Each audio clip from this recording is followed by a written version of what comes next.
There are moments in life when you watch someone you love slowly collapse under the weight of their own goodness. Moments when you witness tenderness becoming a burden, kindness becoming a wound, openness becoming a door for the world to walk through and steal whatever light remains. I once saw this happen to a close friend. He gave and gave and gave until there was nothing left of him but a faint echo of who he once was. He forgave without boundaries, explained himself endlessly, and sacrificed his own peace so others could feel comfortable in their chaos. And in return, the world barely remembered his name. Years passed. Then one day, he reappeared, standing taller, speaking less, radiating something unfamiliar yet undeniably powerful. He said to me, with a calmness that felt like thunder disguised as silence, "The world didn't change. I did. I stopped allowing myself to be the easiest thing to break." And in hearing those words, I realized he wasn't just telling me his story. He was speaking to every person who has ever bent too far, loved too deeply, or tolerated too much. Perhaps he was speaking to you. Two versions of you. Within each of us exists a quiet tension between two selves. The first self is the one who tries, the one who reaches out, explains, apologizes, hopes, the self who believes that if we just love harder, give more, or remain patient a little longer, the world will finally meet us with the kindness we offer. But life rarely works like that. The more you try to prove your value, the more invisible you become. When you bend endlessly, people forget you can stand tall. The second self is different. This one doesn't chase, doesn't justify, doesn't beg for clarity or affection. This is the version of you that removes itself quietly, without guilt, without the desire to be understood. It's the you who finally realizes that silence is not weakness, it is wisdom maturing. Ah, the softness that becomes a cage when you live too long as the first version, always explaining, always hoping your softness becomes a set of chains. Not because gentleness is wrong, but because gentleness without boundaries becomes self-betrayal. You become like a musician who plays a beautiful melody for an audience that never shows up. And so, little by little, you start to feel a quiet grief for the parts of you that were never protected. Alan Watts once said that the universe teaches through contrast, through tension, through the friction of resistance. Life will keep showing you the difference between who you are and who you pretend to be, until the gap becomes unbearable. And when it does, transformation begins. The birth of the second self. My friend didn't become ruthless in the cruel sense of the word. He simply stopped living as an open wound. He stopped giving explanations to people committed to misunderstanding him. He stopped offering forgiveness to those who saw it as permission. He stopped trying to be loved by those who never learned how to love themselves. He didn't harden, he clarified. There is a subtle difference between becoming cold and becoming clear. Coldness is a reaction. Clarity is an awakening. Clarity is realizing that you do not need to bend to be worthy. You do not need to be chosen to matter.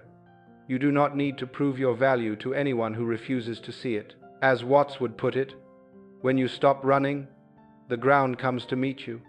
When you stop chasing worth, your worth finally has room to breathe. Ah, the world won't change, but you will. The world has always rewarded the silent, centered, self-possessed version of you, not because it fears cruelty, but because it respects presence. Presence, the kind that comes from knowing who you are, without needing the world to confirm it. This is not the path of becoming harsh. It is the path of becoming whole. It is the slow, powerful unfolding of a person who has finally realized you cannot save everyone. You cannot please everyone. You cannot carry people who refuse to walk, and you cannot remain soft in places where softness becomes an invitation for harm. As Machiavelli wrote, "Better to be feared than loved, if you cannot be both." But what he truly meant was this: better to be respected than tolerated, better to be whole than broken, better to be centered than scattered, and respect begins with you. A final whisper to the listener.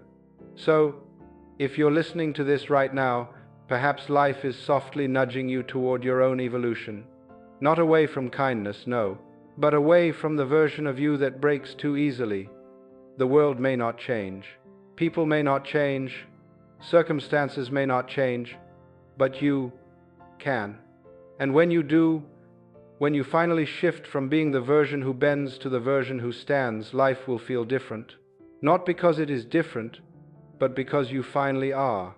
Most people misunderstand strength. They assume it comes from force, from intensity, from the sharp edges of a hardened personality. But true strength, the kind that cannot be manipulated or broken, has nothing to do with cruelty.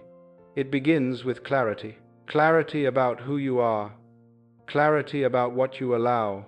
Clarity about when it is time to stop carrying the weight of other people's expectations. Machiavelli once spoke about power not as domination, but as a form of inner sovereignty, the ability to remain untouched by the storms that easily sweep others away. And in many ways, this is what your evolution is asking of you now. There comes a moment in every life when being the one who always bends becomes unbearable. A moment when you finally understand that it isn't your heart that failed you, but the places you kept placing it. The awakening of the second self.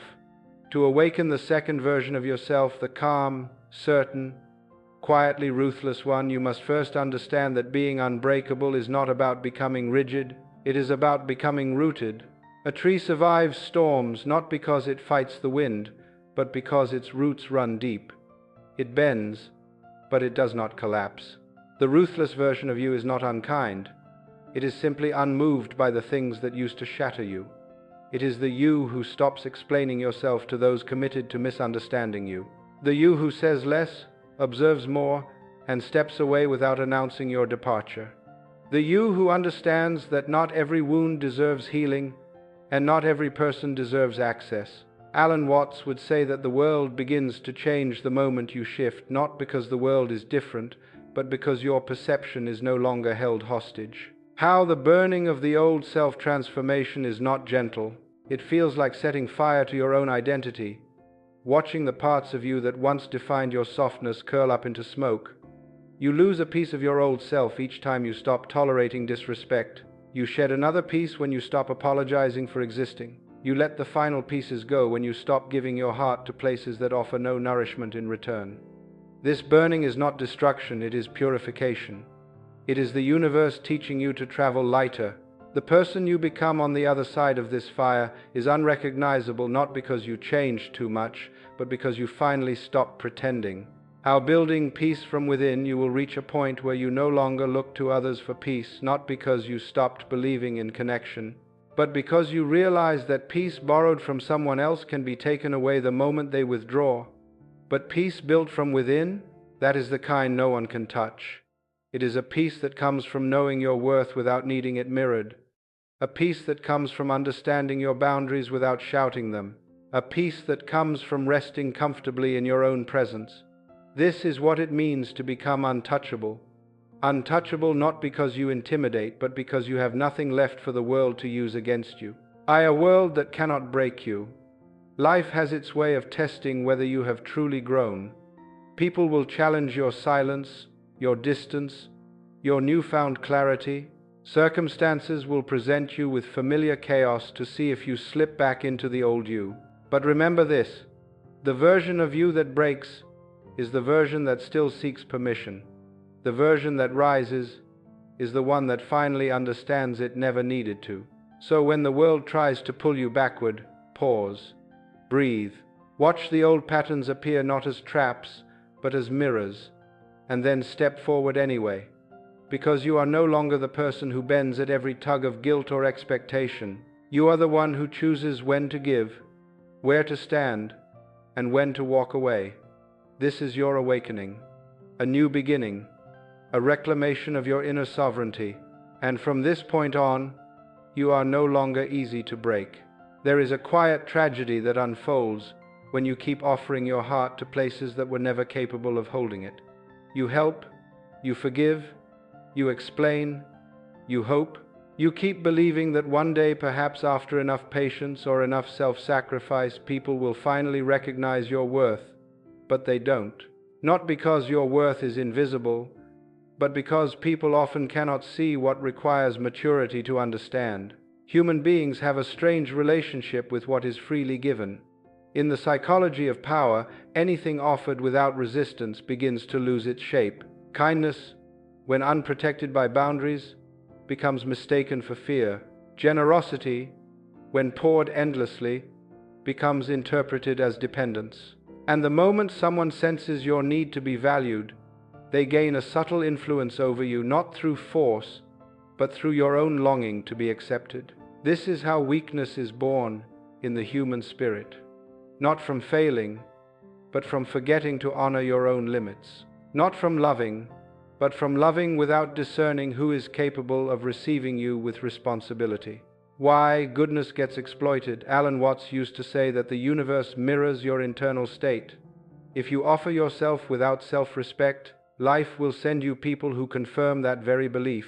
You see, the ungrateful do not exploit your goodness because they are inherently evil. They exploit it because they assume it will cost them nothing. They don't fear losing you. They don't fear the consequences of hurting you. They don't fear your silence, because your silence has always been followed by forgiveness. So they continue taking, not because they are strong, but because they have learned you won't walk away. And every time you stay, every time you forgive without reflection, every time you rationalize someone's cruelty by saying they're just going through something, you write a silent contract that tells them, my pain is cheaper than your comfort. But that isn't compassion. That is self-abandonment wearing the mask of empathy. People remember pain, not kindness. The truth is uncomfortable, but honest. People remember boundaries, not favors. They remember consequences, not explanations. They respect the edges of your identity more than the softness you offer without question. When your mercy becomes predictable, your presence becomes invisible. Think about it even in nature. A river that floods endlessly is feared, respected, and given distance. But a river that quietly recedes and surrenders every time is treated as harmless. And in the human world, harmless is often misunderstood as insignificant. This is why the version of you who explains everything becomes easier to dismiss. The version who forgives everything becomes easier to exploit. The version who keeps giving without receiving becomes easier to forget. The silent wisdom behind knowing your worth. Machiavelli once said, men are quicker to offend one who is loved than one who is feared. But what he truly meant was this: people do not protect what they assume will always be there. Your worth is not in question, your boundaries are. When you withdraw your energy, you remind the world that you are not an endless resource. When you stop explaining, you remind people that your truth does not require their approval. When you let silence replace justification, you reclaim the dignity that was lost in trying to be endlessly understood. Sometimes the most powerful thing you can do is not to shout your value, but to stop offering it where it is not accepted. That is when people finally notice. That is when people begin to respect. That is when the world realizes you are no longer the one who bends, and that quietly, effortlessly, is when you begin to rise. There is a subtle moment in life when you realize that every act of tolerance has been quietly teaching the world how to treat you. Every time you allowed someone to cross a boundary without consequence, you weren't being compassionate, you were training them to believe you didn't have limits. Every time you explained your worth, you were unintentionally confessing that you doubted it yourself. This is the painful paradox of the gentle soul. The kinder you are without clarity, the easier it becomes for others to mistake your kindness for weakness. This is why the good are often the first to break. Not because there is anything wrong with goodness, but because goodness without discernment becomes a doorway for others to take more than you ever intended to give. The confusion between kindness and harmlessness. The world doesn't destroy kind people. It destroys people who believe that kindness requires them to be harmless. There is a profound difference between being kind and being unprotected. Alan Watts often spoke about the duality of nature, that even flowers grow thorns, not to harm, but to preserve their own beauty. You too are meant to have thorns, but when you hide them, when you soften them for the comfort of others, you begin to attract those who do not approach you with appreciation, but with appetite. Ungrateful people are not predators of the body, they prey on your guilt, on your empathy, on your fear of disappointing someone you once cared about. They twist your compassion into chains, your forgiveness into permission, your selflessness into a tool for their convenience. And they do this because you've taught them, through repetition, that you will always stay. Your care was never a guarantee, only a gift. This is where the shift begins. You must stop believing that love obligates you to remain accessible. Caring for someone once does not require you to carry them forever. Your attention is not a birthright. Your forgiveness is not an entitlement. Your loyalty is not a lifetime guarantee. Your care is a privilege, and privileges must be earned, not assumed. The moment you realize this, the world begins to rearrange itself around your new standards. Those who value you will adjust. Those who never did will fade. The sharpness of your absence. Sometimes the most powerful message you can send is not through confrontation but through silence. Not through anger but through distance. Your absence is a form of truth. It tells people everything your words no longer need to carry. That you will no longer remain where respect is optional, where your worth is debated, or where your presence is consumed but never cherished. Detachment becomes your shield. It is the quiet declaration, I am no longer feeding what starves me. Indifference becomes your liberation. Not the cold kind that lacks humanity, but the peaceful kind that refuses to bleed for those who never offered you a bandage. The ancient warning, do not empower the ungrateful. Machiavelli wrote, men are ungrateful, fickle, false, cowardly, and covetous. But beneath the harshness of his words lies a timeless wisdom. Do not give power to those who would use it to diminish you.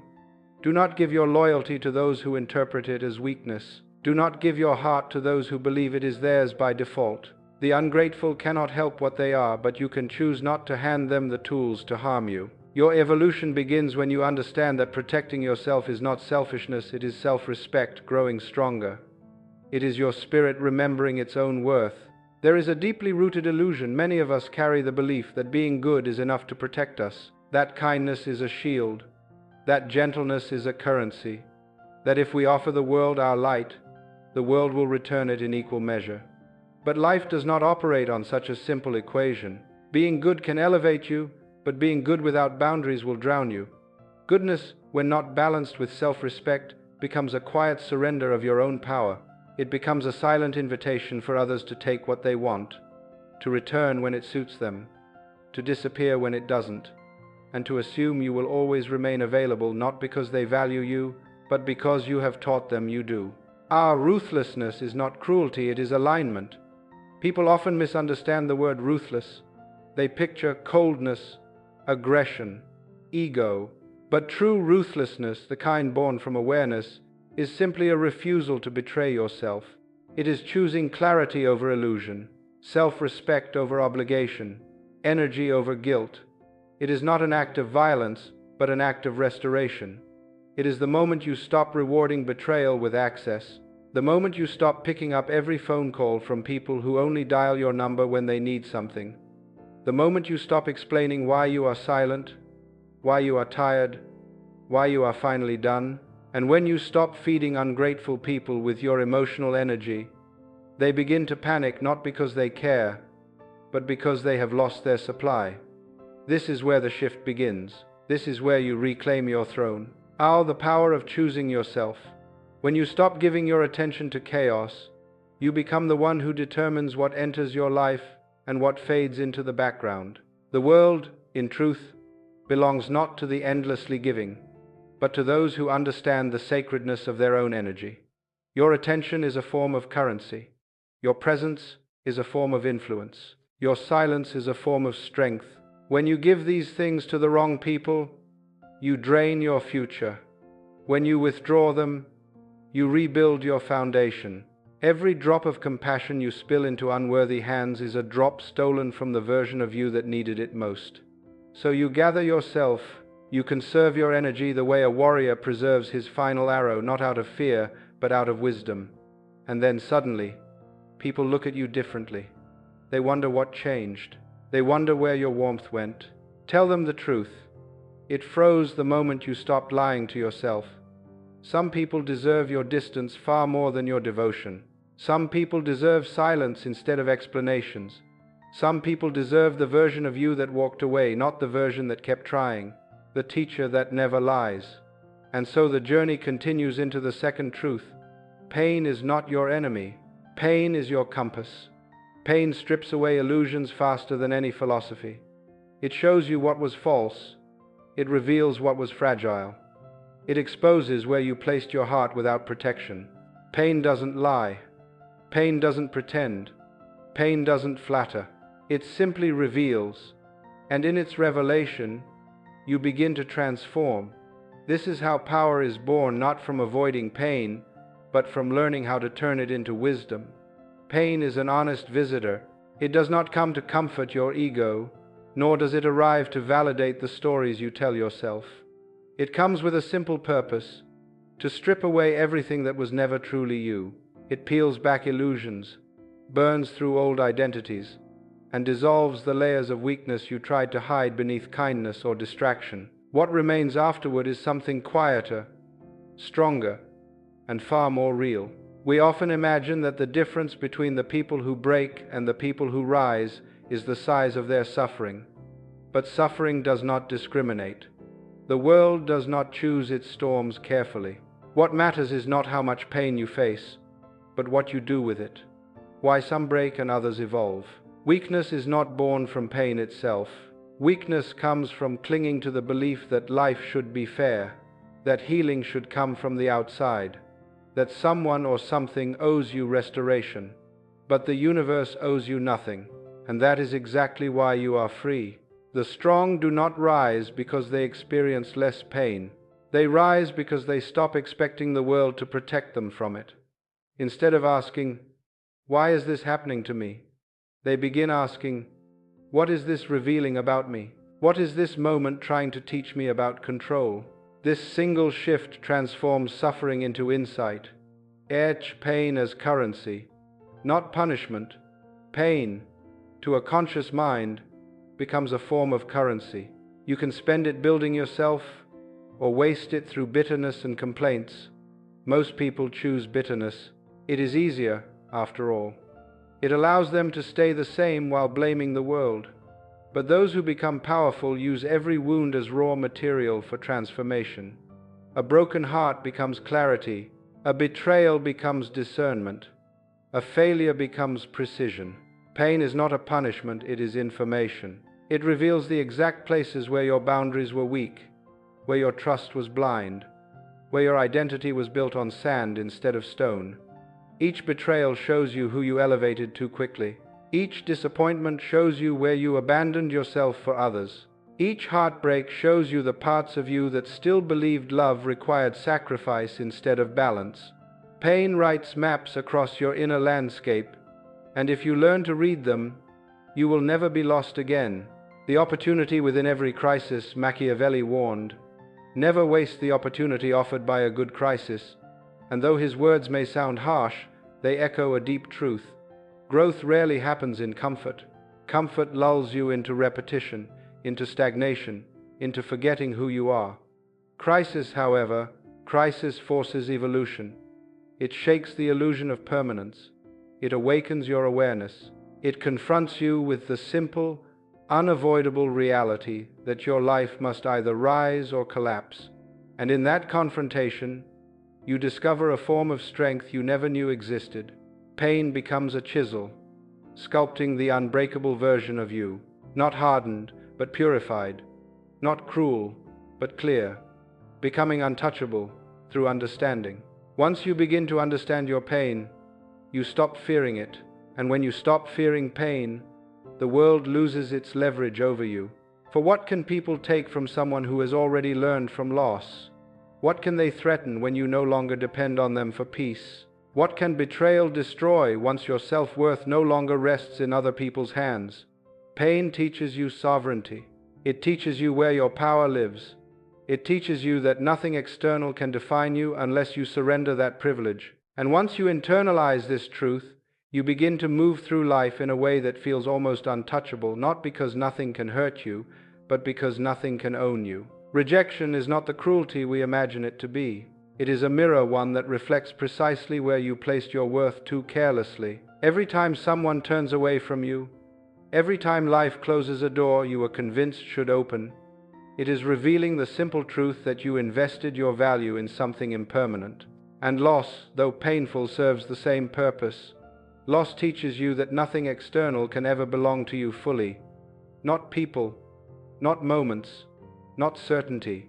Everything you cling to will eventually slip through your fingers, not because you failed, but because impermanence is woven into the fabric of existence. When you begin to view pain through this lens, it transforms. It stops being a wound and becomes a weapon not for hurting others, but for carving clarity into your own consciousness.